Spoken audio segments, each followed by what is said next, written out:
Welcome back to the YAC Weekly. This week we're going to start with an update from Pastor Brian as we wrap up our zone worship gatherings and move into November.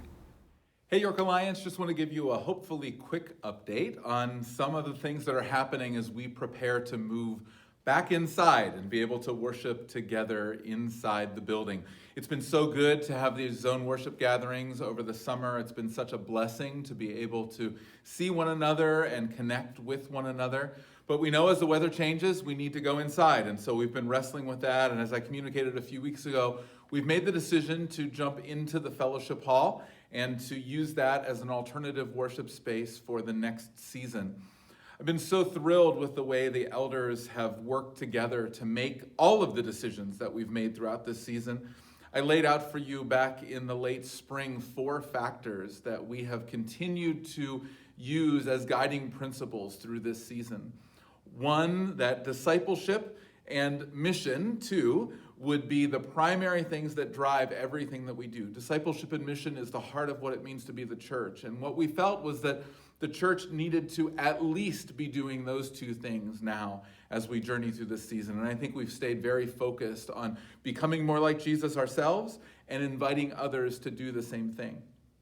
We then prioritized safety, how we handle the threats that are around us and how we care for the entirety of the body. We don't want to err on the side of being so concerned about safety that we don't utilize any faith, but we want to recognize that we're people who have been given the ability to make decisions, and we want to care well for the people around us and take that shepherding role seriously. That's one of the roles of a shepherd, is to make sure the sheep are safe, and I think the elders have done that incredibly well. And then the 4th one is maybe the most complex. We title it community, and it really means 2 different things. One, that we are embedded in a culture, and we want to live in such a way that our testimony, the testimony of Jesus in this culture, is actually amplified, not hurt, by the decisions that we've made. So that means that we don't want to move faster than our culture is ready to engage, but we want to be recognizing the culture that we're in. But it also means that we are operating within a governmental system. And so while we're not needing to follow all of the COVID regulations, our governor has been really clear that religious organizations were exempt from the regulations that were being put forth. We want to recognize that in the midst of our community, we want to do as best we can, submitting to the governmental authorities that are over us. And so we've tried to keep those 4 things together. I think the elders have done an incredible job of doing that. And so let me just give you a couple of the big picture updates as to what that looks like. First, let me get the tough one out of the way first. We are going to be asking that masks be utilized inside for all of our worship gatherings. Right now, within the culture around us, masks are required everywhere that we go inside. And so we feel that church is one of those places, and we need to do it in the same way. Obviously, nobody likes that. We really wrestled with it, and there was a lot of wrestling on all sides, but we felt that the way that we've handled all of the decisions that we've made up until now pointed toward the fact that we should be wearing masks inside in order to care for the people around us. It's certainly not my preference to wear a mask, and I know for a lot of you it's not your preference either.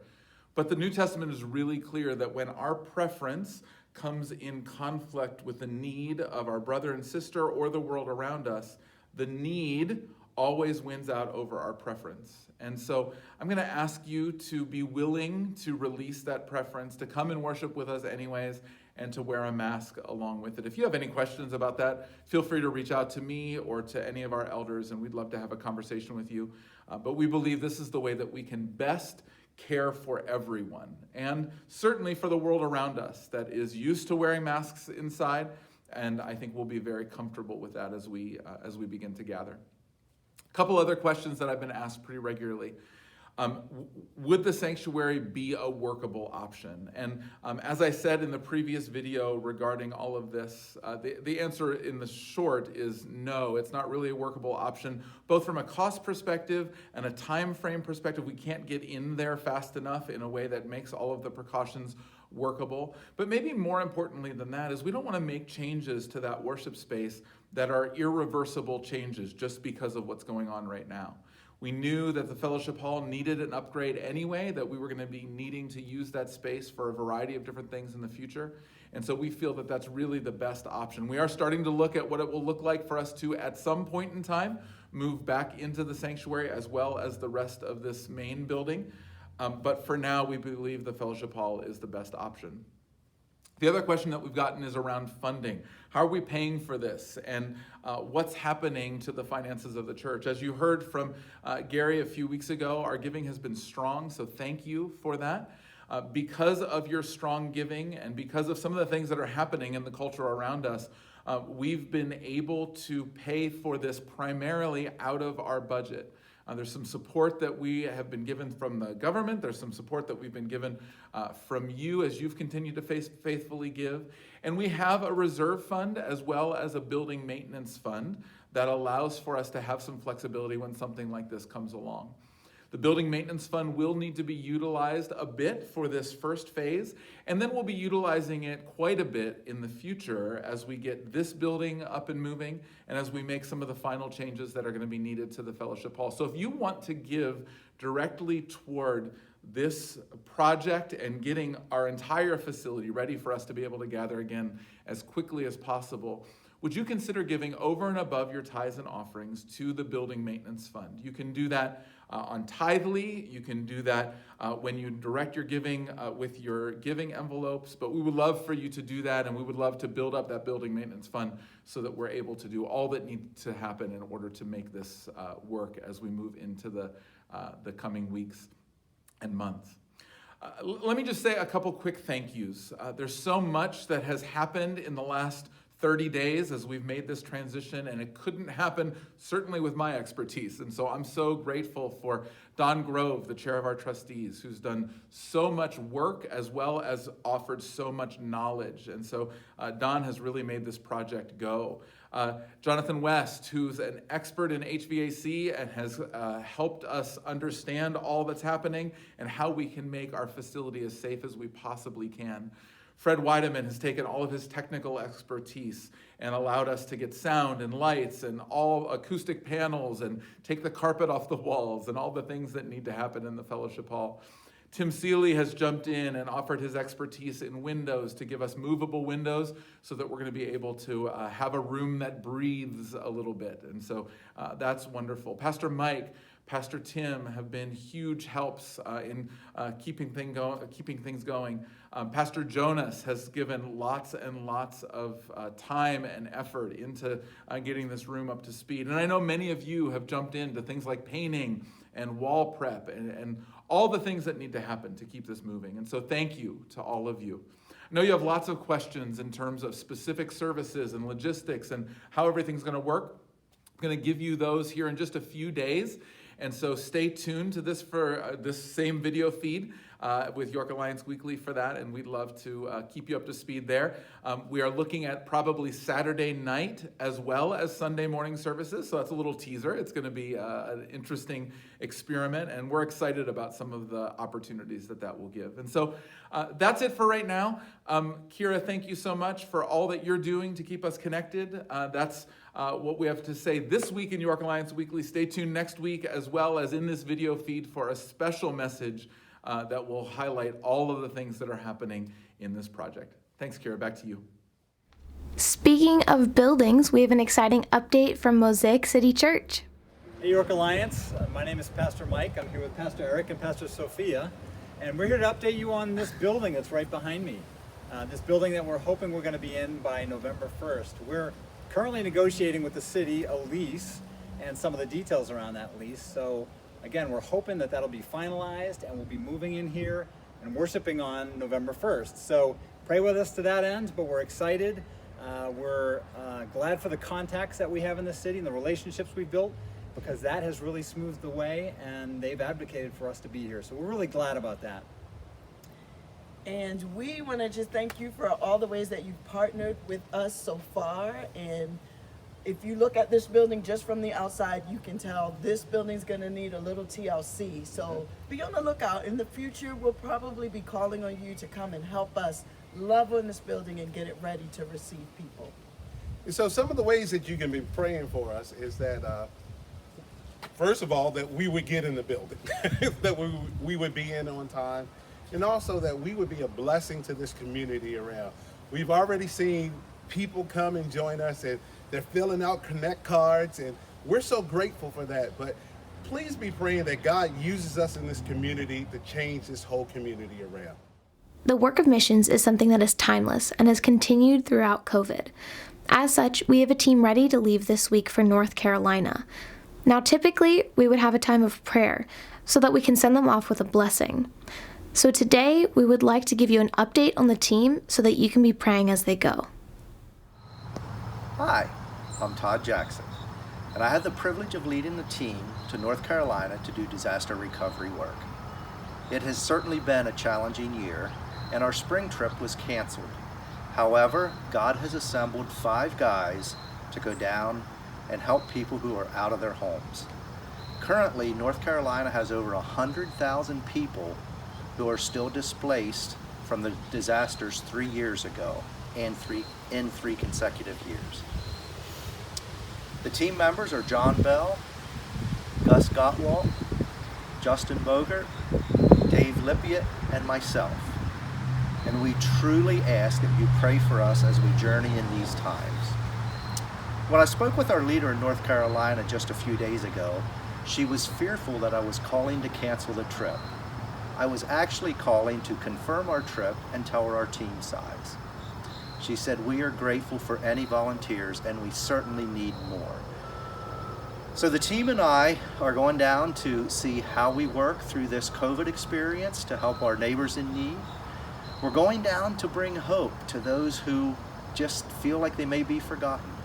We have our challenges and our disaster that we're dealing with, but put being homeless on top of that and see how you would feel. So God is calling us to go and be His disciples, to be His people in a dark time. As we were reminded just last week to answer the call to pray for workers, I ask that you come alongside us and pray with us. First and foremost, for more workers to go engage the tasks that are before us in North Carolina.